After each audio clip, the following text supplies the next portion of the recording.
Bugungi kunda yuqori qavatli binolar fasadi uchun devor o'rnini bosadigan arxitekturniy oyna ishlab chiqaruvchi dunyodagi gigant kompaniyalar bor.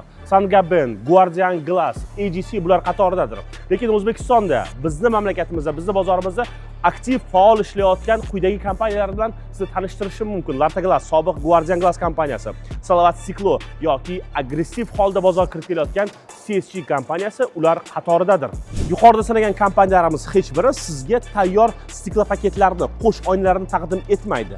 Ular oynalarni xomashyo holida oyna переработчикiga taqdim etishadi. Ya'ni siz tushunayotgan bo'lsangiz, fasaddagi oynalarni ishlab chiqaruvchisi boshqa, uni qo'sh oyna holiga keltirish, ya'ni переработчикka alohida bir kompaniya va boshqa vazifa hisoblanadi. Bu vazifani bajaruvchi O'zbekiston bozoridagi quyidagi kompaniyalarni sizga tanishtirib o'taman. Ular Rossiyaning Modroglass kompaniyasi, Qozog'istonning Siklamir kompaniyasi, Xitoyning yuqorida aytganimdek agressiv kirib kelayotgan CSG kompaniyasi va albatta mahalliy bozorda eng katta ulushga ega Gigamon Imzo Glass kompaniyasidir.